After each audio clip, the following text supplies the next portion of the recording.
Once upon a time in a small village, there lived a hardworking man named Thomas. He made his living by cutting wood in the nearby forest. Every day, Thomas would wake up early, grab his trusty axe, and head into the woods to gather firewood. One sunny morning, as Thomas was chopping wood, he accidentally dropped his beloved axe into a deep pond. He tried to retrieve it, but the water was too murky and he couldn't see a thing. Thomas felt devastated as he relied on his axe for his livelihood. He sat by the pond, feeling helpless and lost.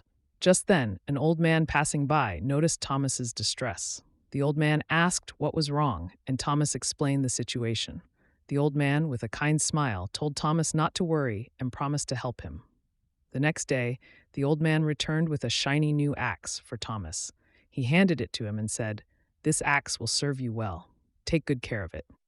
Thomas was overjoyed and thanked the old man profusely.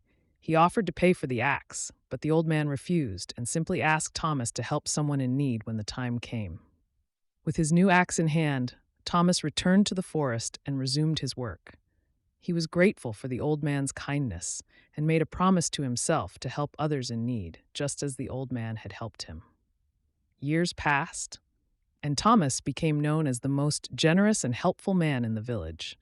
Whenever someone needed assistance, Thomas was always there to lend a hand. He never forgot the old man's words and continued to pay it forward. One day, as Thomas was helping a neighbor fix his roof, the old man reappeared. This time, he was not alone. Standing beside him was a young boy who had lost his way in the woods.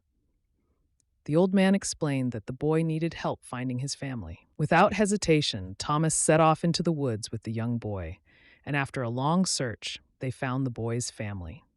The old man smiled at Thomas and the boy, then disappeared into the trees. From that day on, Thomas knew that the old man was no ordinary person. He was a guardian angel who had taught Thomas the true meaning of kindness and generosity. And so Thomas continued to help others, knowing that sometimes the greatest treasures are not material possessions, but the kindness we show to one another.